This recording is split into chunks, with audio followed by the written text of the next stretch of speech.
کہ یہ کتنی بڑی اجتماعی عبادت ہے.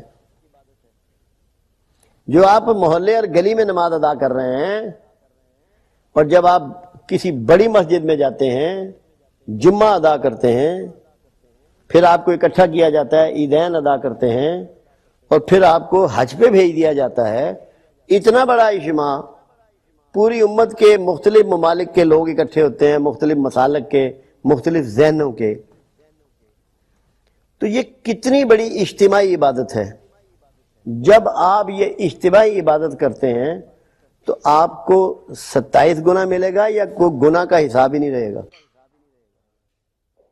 وہاں آپ دیکھیں کہ کتنی کمال یہ ہے. وہاں کوئی مسلک نہیں ہوتا، کوئی مکتبہ فکر نہیں ہوتا، کوئی زبان نہیں ہوتی، کوئی رنگ نہیں ہوتا، کوئی نسل نہیں ہوتی.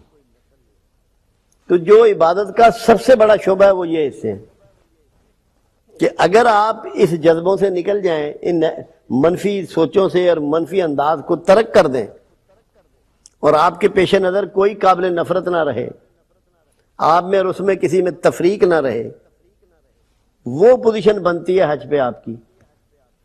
کتنے محترم ہو جاتے ہیں آپ، کتنے مقدس ہو جاتے ہیں آپ، کہ جب آپ بالکل ایک صرف مومن کی حیثیت سے وہاں جاتے ہیں، اللہ کے دعوت پہ وہاں جاتے ہیں. تو اتنے بڑے اجتماع کی جو عبادت ہے، اس کا ثواب کتنا پرسنٹیج بڑھ گیا آپ ایسٹیمیٹ ہی نہیں کر سکتے.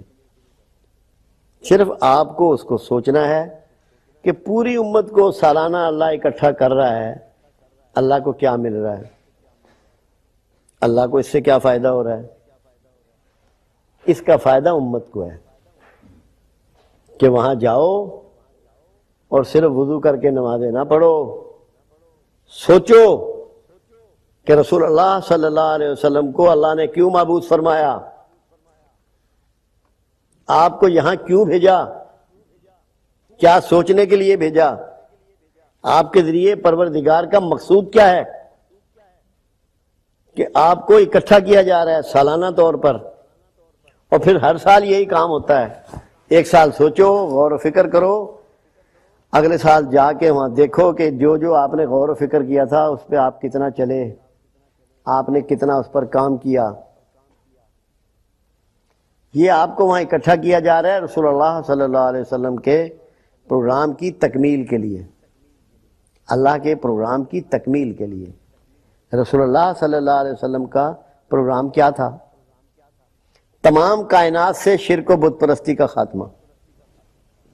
یہ وہاں جا کے جو پہلی چیز سوچنی ہے وہ یہ سوچنی ہے کہ اب یہ کیسے ممکن ہے اور ہمیں اس بارے میں کیا کرنا چاہیے. کیونکہ رسول اللہ صلی اللہ علیہ وسلم کو ظاہرہ اتنی ہی عمر ملی کہ خطہ عرب تک یہ کام ہو سکا. ابھی پوری دنیا باقی ہے اور بے شمار جگہ پہ شرک و بت پرستی جاری ہے. تو سب سے پہلا پوائنٹ جو آپ نے وہاں سوچنا ہے اور جس پہ غور و فکر کرنا ہے وہ یہ ہے کہ رسول اللہ صلی اللہ علیہ وسلم کے مشن میں سے جو کام باقی ہے، جو خطہ عرب تک ہی ممکن ہو سکا، اس کی تکمیل ہم کیسے کریں، کیا پروگرام بنائیں، کون سی قربانی دیں، کون سا علم حاصل کریں، کون سے اپنے رویوں میں تبدیلی لائیں، کون سی اخلاقی بہتری اپنائیں، کون سے نئے زندگی کے زاویے ہم کھوجیں. اگر اتنا بڑا اجتماع ہے اور آپ خطبہ حج کا سن کر عرفات سے واپس آ جاتے ہیں تو کیا لائے، کیا پرفارم کیا. اور دوسرا مشن کیا تھا رسول اللہ صلی اللہ علیہ وسلم کا؟ کائنات میں جتنی مخلوق ہے اللہ کی، اس کے استحصال کا خاتمہ. صرف انسان نہیں، رسول اللہ کو اللہ فرماتا ہے کہ تمام جن و انس کی طرف مابوس کیا، تمام جن و انس. اب جن میں ہر وہ مخلوق آتی ہے جو چھپی ہوئی ہے، جو ظاہر نہیں ہے، اور انس میں ہر وہ مخلوق آتی ہے جو سانس لینے والی ہے. تو تمام کی طرف اللہ نے اللہ کے رسول صلی اللہ علیہ وسلم کو مبعوث فرمایا. تو ہمارا مشن یہ ہونا چاہیے کہ ہمیں وہاں غور کرنا ہے، فکر کرنا ہے، کوشش کرنی ہے، مشورے کرنے ہیں کہ دنیا سے تمام مخلوقات کے لیے استحصال کو ہم کیسے ختم کر سکتے ہیں. ایسے نہیں اللہ نے اتنی بڑی دعوت دی اور آپ کا وہاں اہتمام کیا اور آپ کا میزبان پروردگار عالم ٹھہرا. مقصود ہے اللہ کا کوئی کام روایتی ہو سکتا ہے؟ اللہ کا ہر کام حکمتوں سے پر ہوتا ہے، دانائیوں سے پر ہوتا ہے، باقاعدہ پروگرام ہوتا ہے۔ یہ اصول کیا ہے؟ یہ اصول اس کائنات کا بیلنس ہے۔ دو پلوں میں یہ کائنات ہے۔ اگر بہت سے گنہگار زیادہ ہو جائیں اور نیک بالکل کم ہو جائیں تو دنیا کا نظام تہ و بالا ہو جائے، اور اگر نیک بہت بڑھ جائیں اور گنہگار سرے سے ختم ہو جائیں تب بھی اس دنیا کا نظام تہ و بالا ہو جائے۔ یہ جو کریٹر ہے، جو مالک ہے، جو خالق ہے، اس نے اس کا ارینج رکھا ہوا ہے اپنے اس نظام کو بیلنس رکھنے کے لیے۔ جس کی جگہ خالی ہوتی ہے اس کو فل ان دا بلینک کہتے ہیں، اس کی جگہ ویسے ہی بندہ پٹ کر دیتا ہے۔ اسی طرح اولیاء عظام جو ہیں، جب وہ چلے جاتے ہیں تو ضروری نہیں ہے کہ اسی علاقے میں اس لیول کا ولی پیدا کر دیا جائے۔ اللہ کو بیلنس پوری یونیورس کا کرنا ہے، پوری کائنات کا کرنا ہے۔ کہیں بھی اس لیول کا ولی پیدا کر دیتا ہے اور زمین کو بیلنس کر دیتا ہے، یہاں کے سسٹم کو پروردگار عالم بیلنس کر دیتا ہے۔ آپ کو نظر نہیں آتے۔ ہر زمانے کے مطابق کیونکہ تبدیلی آتی چلی جا رہی ہے، زمانہ آگے بڑھ رہا ہے، مکانات بدل گئے، ان کے ڈھنگ بدل گئے، ان کے اسباب بدل گئے، وہ سارا کچھ تو بدلا ہوا ہوتا ہے، مگر وہ جو انسان ہے وہ اسی لیول کا ہوتا ہے جیسا 800 سال پہلے ہوتا ہے۔ کریکٹر میں، حکمت میں، دانائی میں، رویے میں، ان چیزوں سے اللہ معاشرے کو، انسانیت کو، سوسائٹی کو بیلنس رکھتا ہے۔ اگر یہ بیلنس نہ ہو، آپ کی مائیں، بیٹیاں، بہنیں جو سڑکوں پہ پھرتی ہیں اور انہوں نے سونے کے سامان بھی زیب تن کیے ہوئے ہوتے ہیں، روز نہ گردنیں کٹ جائیں ان کی، روز نہ ان کے ہاتھ کاٹ دیے جائیں وہ چوڑے چورانے کے لیے، مگر وہ سیف آتی ہیں اور سیف اپنے گھروں کو چلی جاتی۔ یہ بیلنس ہے سوسائٹی کا۔ جب یہ بیلنس بگڑتا ہے تو پھر بڑے بڑے انقلاب آتے ہیں، جیسے تاتاری آئے تھے، جیسے یہودیوں کو نیست و نابود کیا گیا تھا۔ وہ تب آتے ہیں کہ جب بیلنس خراب ہوتا ہے، اور وہ واقعات بھی اس لیے ہوتے ہیں کہ اللہ نے اس کے بعد زمین پہ پھر بیلنس قائم کرنا ہوتا ہے۔ اس لیے یہ چیز آپ کو سکھا رہے ہیں شمس کہ بظاہر تبدیلی کو مت دیکھو، جو سسٹم چل رہا ہے وہ ویسے ہی چلتا رہے گا۔ تم اللہ کی کائنات میں کچھ بھی تبدیل کرنے والے نہیں ہو، تمہارے پاس یہ اختیار ہی نہیں ہے۔ آپ جتنے لوگ میری بات سن رہے ہیں، آپ کی زندگی میں کیا تبدیلی آ گئی ہے 20 دنوں میں یا مہینے میں یا 4 مہینے میں؟ کسی کی زندگی میں کوئی تبدیلی ہے تو مجھے بتا دے۔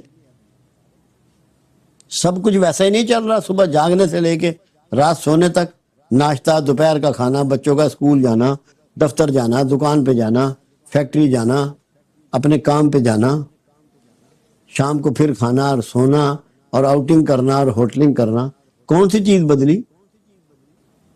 زمانہ کبھی بھی نہیں بدلتا، اسی لیے اللہ کہتا ہے کہ زمانہ میں خود ہوں۔ تو جب اللہ ہی نہیں بدلتا تو زمانہ کیا بدلے گا؟ اللہ کہتا ہے زمانہ میں خود ہوں، تو اس کو کون بدل سکتا ہے جو زمانے کو بدل دے گا؟ اسباب کے جو چیزیں ہیں تبدیل ہو گئی، مقصود وہی ہے۔ پانی کل بھی پیاس بجھاتا تھا، آج بھی پیاس ہی بجھاتا ہے۔ اس کی جگہ مٹی کا پیالہ تھا، اب شیشے کا گلاس ہے، پرپد وہی رہا۔ جس طرح کل مرتے تھے اور جنازہ ہوتا تھا، اسی طرح آج ہوتا ہے۔ کوئی تبدیلی نہیں آئی، کوئی چینج نہیں ہے، بدلتا کچھ بھی نہیں ہے، صرف سوچوں کو بدلنا ہے۔ اگر سوچیں بدل جائیں تو کامیابی نصیب ہو جاتی ہے، راحت مل جاتی ہے، اطمینان مل جاتا ہے۔ کچھ بھی نہیں بدلتا، کیوں؟ کہ مالک تبدیل نہیں ہوتا۔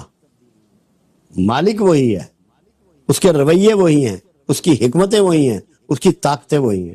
جب تک وہ تبدیل نہیں ہوگا زمانہ تبدیل نہیں ہوگا۔ علامہ نے نہیں کہا تھا مجھے فکر جہاں کیوں ہو، یہ جہاں تیرا ہے یا کہ میرا؟ جس کا جہان ہے اسے فکر کرنے دیں، آپ فکر مت ہو۔ یہی بات شمس کہہ رہے ہیں کہ اس چیز کے لیے فکر مند مت ہو جو تمہارے دائرہ اختیار سے باہر ہے۔ یہ بات آپ سمجھ لیں تو میرا خیال ہے زندگی کی بہت بڑی کامیابی آپ کا مقدر بن جائے گی، آپ کے نصیب میں ہو جائے گی۔ اور دعا کریں کہ جو صوفی جنم لیتا ہے آپ کا اس سے ٹکراؤ ہو جائے، آپ کو وہ مل جائے۔ اتنا ہی کافی ہے 39 نمبر پر۔ اب یہ آخری پوائنٹ ہے نمبر 40۔ محبت کے بغیر کوئی بھی زندگی کسی شمار میں نہیں۔ خود سے یہ مت پوچھو کہ تمہیں کیسی محبت کی جستجو کرنی چاہیے، روحانی یا مادی، الوہی یا دینوی، مشرقی یا مغربی۔ تقسیم مزید تقسیم پر ہی منتج ہوتی ہے۔ محبت کا کوئی نام نہیں، کوئی تعریف نہیں، یہ جو ہے بس وہی ہے، خالص اور سادہ۔